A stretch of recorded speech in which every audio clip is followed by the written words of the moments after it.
السلام علیکم ویورز، مشرق ڈیجیٹل اور اشرف سہیل آفیشیل سے میں ہوں اشرف سہیل۔ آج ہم گفتگو کرنے جا رہے ہیں UAE پر، یعنی یونائٹڈ عرب امارات، متحدہ عرب امارات۔ 1980 کے بعد UAE نے ایک امیزنگ پروگرس کی دنیا کے سامنے۔ 1980 میں UAE نے اپنی اکانومی کو، اپنے پولیٹیکل سسٹم کو اور اپنے سوشل آپ کہہ لیں کہ جو اس کے نظام ہے اس کو ایسی بنیادوں پر استوار کیا کہ جن میں امن تھا، سلامتی تھی، قانون کی بالادستی تھی اور پوری دنیا کو ویلکم کرنے کا ایک آپ کہہ لیں کہ پالیسی تھی۔ یہ پالیسی بہت کامیاب رہی۔ 1980 کے بعد UAE نے، دبئی نے دن دگنی رات چوگنی ترقی کی اور دیکھتے ہی دیکھتے یہ جو 7 ریاستیں ہیں UAE کی، دنیا کی ترقی یافتہ ترین ریاستوں میں تبدیل ہو گئیں۔ چند ماہ پہلے تک UAE دنیا کا ایک خوشحال ترین آپ کہہ لیں ملک تھا اور ایک سرمایہ کاری کے لیے محفوظ ترین ریجن تھا۔ دنیا میں جو انسٹیبلٹی آئی مختلف جگہوں کے اوپر، یوکرین کے معاملات میں، انڈیا میں، امریکہ میں جو بھی معاملات ہوئے، ان تمام معاملات نے UAE کو متاثر نہیں کیا، بلکہ دنیا کے بلینئرز، ٹریلینرز کا ایک توجہ کا مرکز رہا UAE۔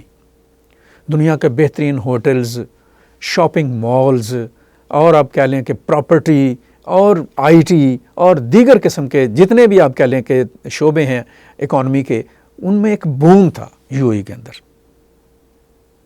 لیکن افسوس سے کہنا پڑتا ہے کہ UAE کی لیڈرشپ نے اپنی ترقی کو، اپنی خوشحالی کو اور اپنے استحکام کو ایک چند عرصے سے، چند سالوں سے ایک ایسی ڈائریکشن دی جس کے تباہ کن اثرات اب سامنے آنا شروع ہو گئے۔ UAE جو ہے وہ ایک ایسی سوچ میں مبتلا ہو گیا، یا اسے ایسی سوچ میں اس کے دوست نما دشمنوں نے مبتلا کر دیا کہ آپ ذرا تھوڑا سا خطے کا امریکہ بننے کی کوشش کریں اور اس کے لیے آپ دائیں بائیں ہاتھ ماریں۔ یہ جو دوست نما دشمن تھے نا، ان میں 2 ملک سر فہرست ہیں، انڈیا اور اسرائیل، اور ان کے اوپر امریکہ۔ ان ملکوں کے اصل میں اپنے مفادات تھے جو وہ حاصل کرنا چاہتے تھے، اور ان مفادات کے حصول کے لیے انہیں بے پناہ دولت کی ضرورت تھی، اور وہ دولت UAE سے انہیں مل سکتی تھی۔ چنانچہ کبھی جسے کہہ لیں کہ کوریڈور بنایا گیا انڈیا سے UAE اور UAE سے آپ کہہ لیں کہ حیفا اور پھر وہاں سے یورپ، اس طرح کی پلاننگز کی گئی اور UAE کو سبز باغ دکھائے گئے، سہانے باغ دکھائے گئے، خوشحال مستقبل کے اور طاقتور ملک کے جسے کہا جا سکتا ہے کہ اس کو کہانیاں سنائی گئیں۔ کبھی اس کو سوڈان میں گھسایا گیا، کبھی اس کو صومالیہ میں گھسایا گیا اور کہا گیا کہ دیکھیں کس طرح سے آپ انٹر کانٹیننٹل پاور بننے جا رہے ہیں۔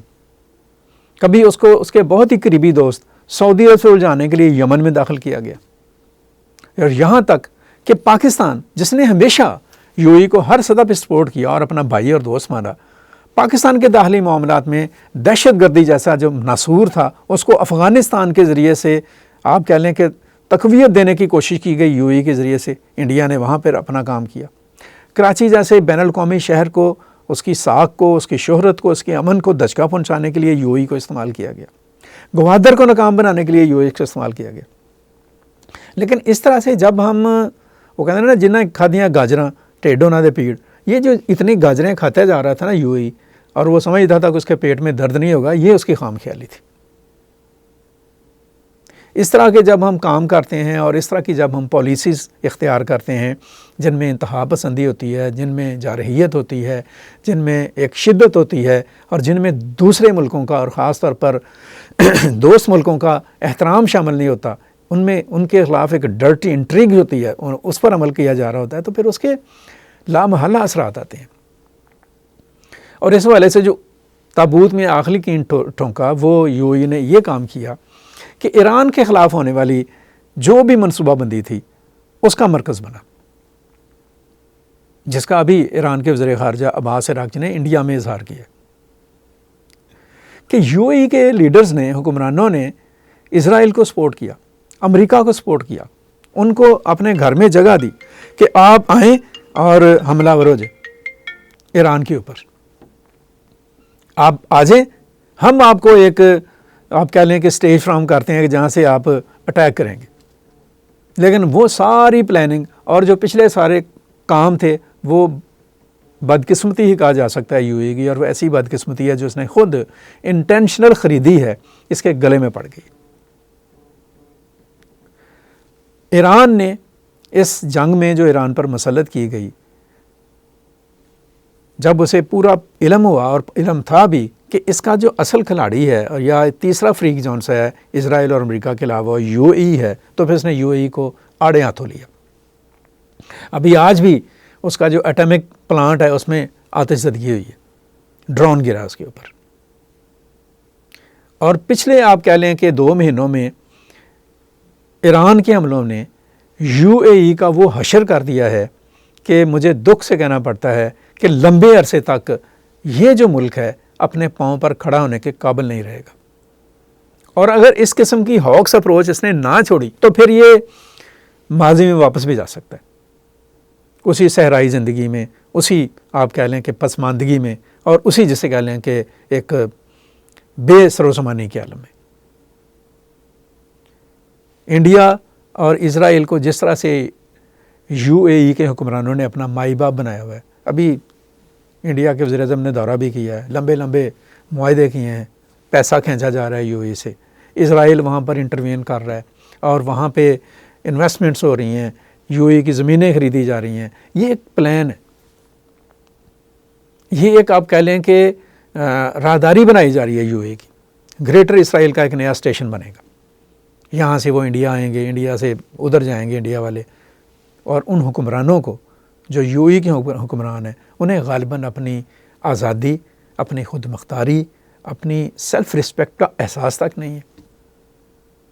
ایم بی زی جو ہیں، میں تو بہت ان کو ریٹ کرتا تھا کہ بڑے مدبر اور بڑے ہوش مند لیڈر ہیں، لیکن انہوں نے اس ریجن کے اندر اپنے تمام پڑوسی ملکوں کے ساتھ دشمنی مول لے لی. ایک طرف اس کی جو بارڈر ہے وہ ملتی ہے ایران کے ساتھ، اور ایران کے جو کچھ انہوں نے کیا وہ ایرانی بولنے تو نہیں لگے ہیں.